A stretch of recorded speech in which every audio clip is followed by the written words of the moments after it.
Welcome to Milsurf Mike channel. I made a few videos where I've crossed the Instagram, YouTube streams, but maybe I shouldn't do that because now I have big Instagram gun guys thinking they can come on YouTube and just take over.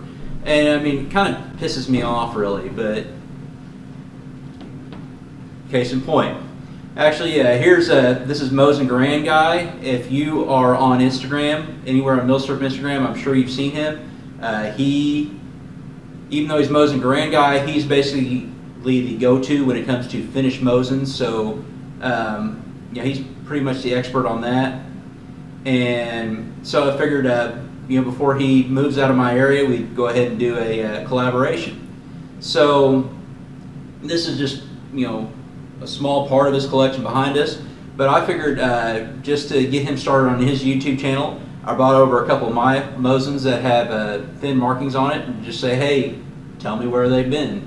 And so here we go. Let's go ahead and start. First, anything you want to say? Sure. Hi, folks. Mosin-Nagant guy here. Happy to be on Milsurf Mike's channel. Very thankful for the opportunity. And let's look at some garbage rods, right? Yeah. So what we have here, and there'll be some detailed photos later on, Mike brought by a really nice antique 1895 dated Tula Mosin-Nagant. And to better understand the Mosin-Nagant and the Mosin-Nagant M1891, you've really got to go back to the beginning and how it got to the way it is now. This one right here has a AZF on the receiver flat. The AZF stands for Artillerie Zugfabrik, which was a kind of an arsenal in Austria-Hungary during World War I. Austria-Hungary was a dual kingdom. You had Austria, you had Hungary. Without getting into all the specifics of that, they fought on the side of Germany as part of the Entente during World War I, and they captured a lot of Mosin-Nagants. And what they did with them is interesting. They used them because they were hemorrhaging rifles, just like the Russians were hemorrhaging rifles. Both sides, through attrition, through capture, through loss, inability to repair, were losing over 100,000 rifles a month. So when they got a nice Mosin-Nagant in, such as this one, they weren't going to let that go to waste. And they would have overhauled it. Some of them would have had the calibers changed on them. At the very least, it would have got fit with Austrian sling swivels. Now the front sling swivel we have on this rifle right here, this is actually an Austro-Hungarian sling swivel. The rear one is a Finnish sling swivel. The Finns kept the Austro-Hungarian sling swivels. They thought they were useful. And when we take a look at the barrel, we've got some other marks on there. We've got an SA. SA stands for Suomen Armeija, Finnish Army. That marking was instituted in 1942. So if you have anything that is marked with an SA, that entered a Finnish arsenal or a Finnish Army, lower level repair shop sometime from 1942 onwards. Some of the other markings we have on here, we've got various Russian proof marks. We've got the Imperial Eagle on the barrel.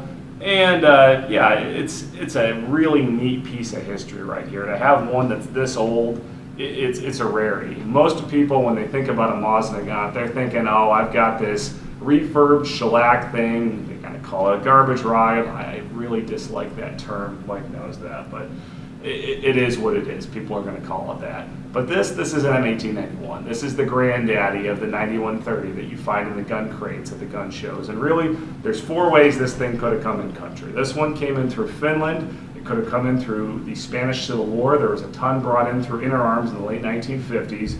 It could have been brought in from one of the Balkan imports. There was a bunch that got brought in late 90s, early 2000s through Century Arms International.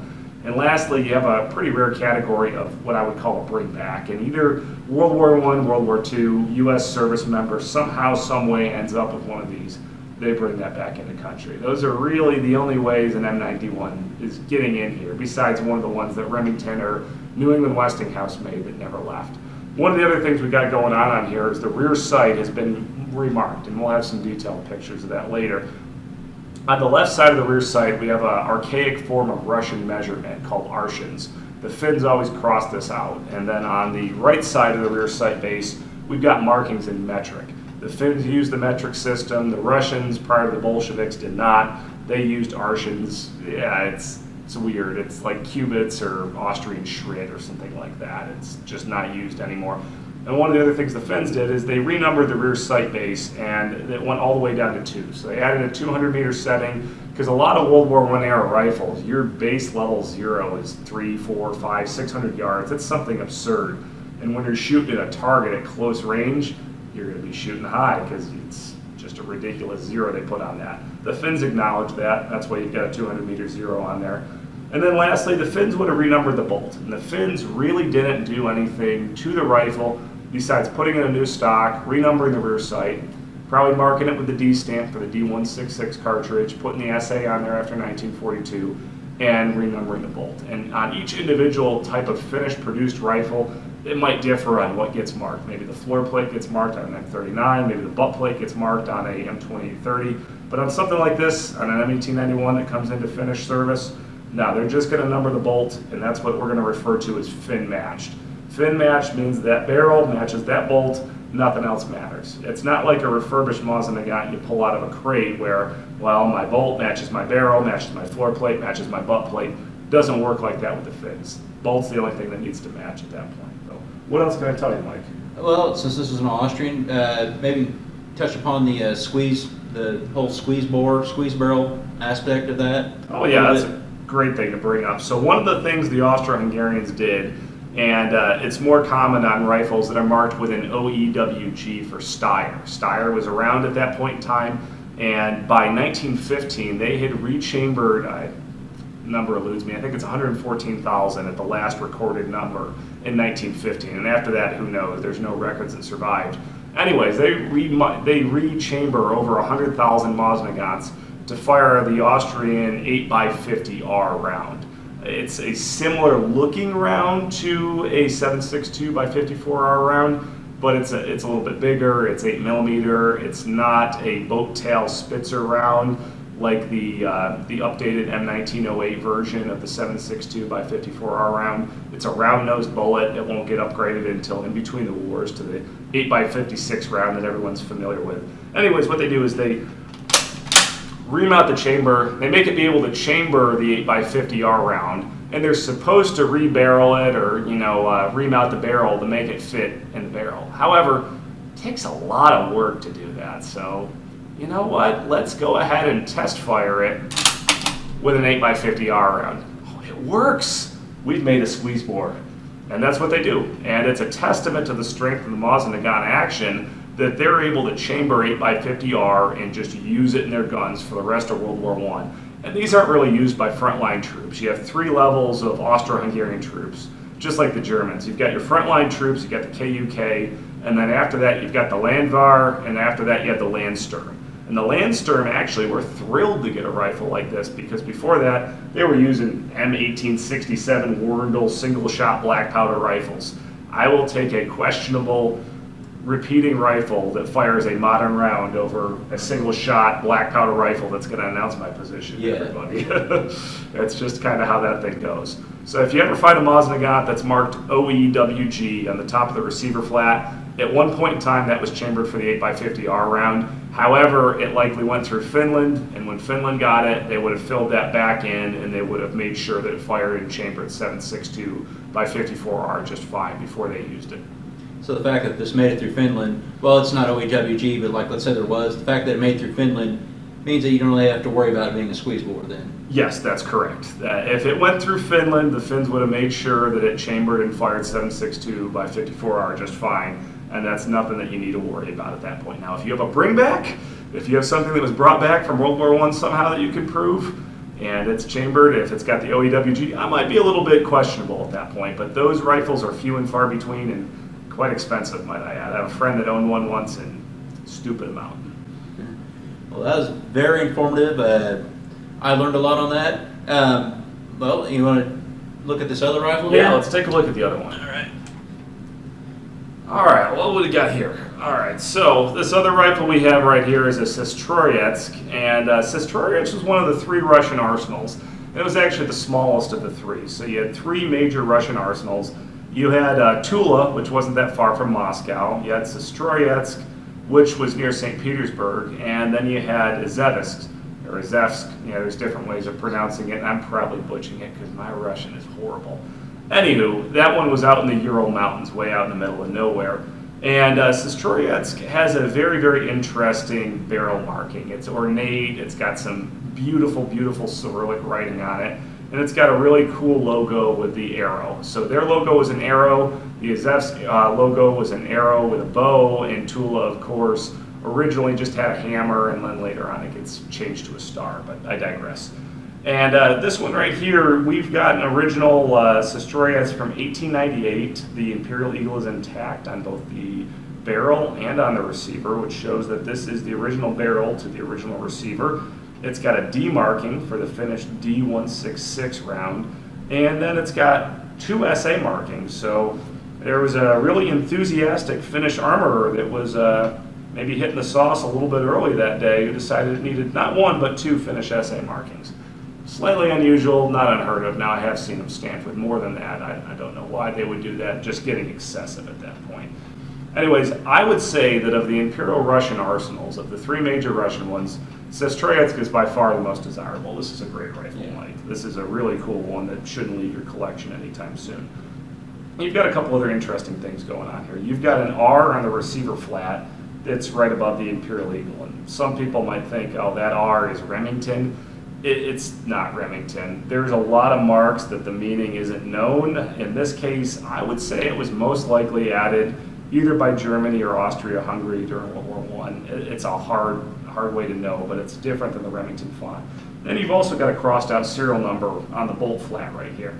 That would have went through Germany. This bolt, not necessarily the rifle, but the bolt would have went through Germany.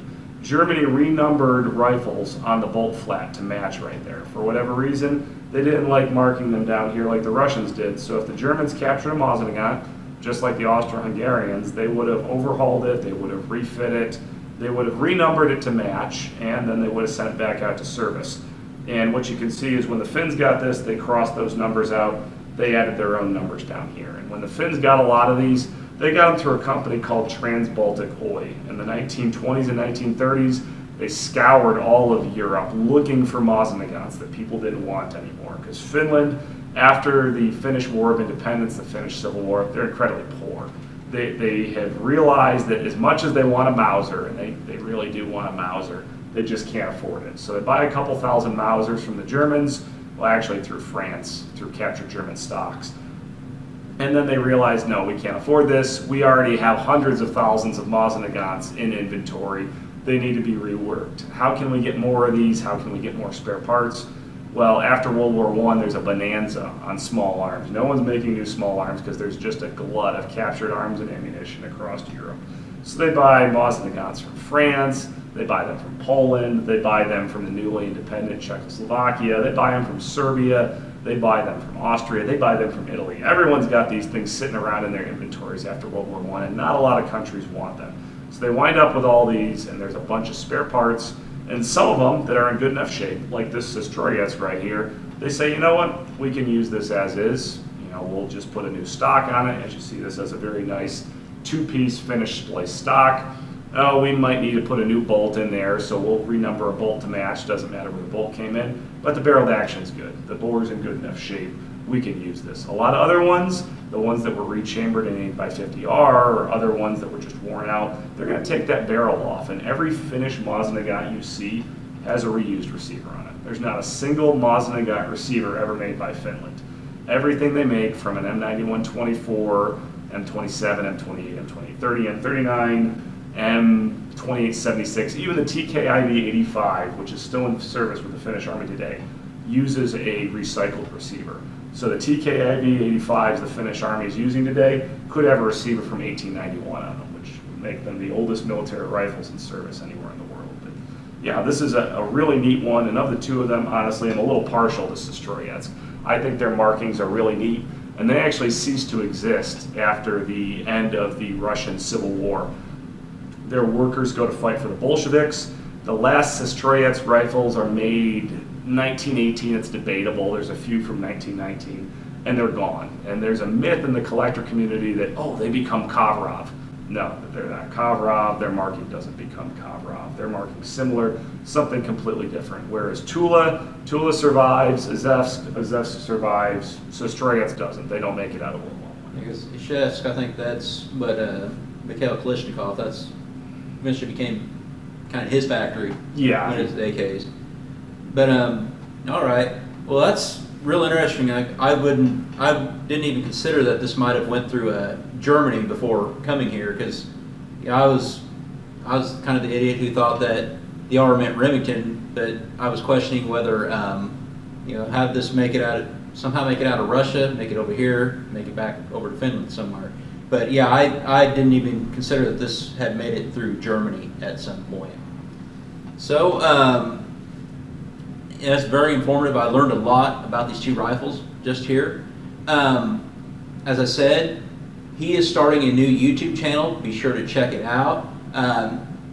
This is to kind of introduce him. If you're on Instagram, you definitely know of him. But if you want to learn something about one of these rifles, and he has some that are very rare in the U.S., be sure, I'm not sure my orientation, so be sure to check out, it'll either be there or there, but be sure you check that out. Thank you for watching, and as always, have a great day.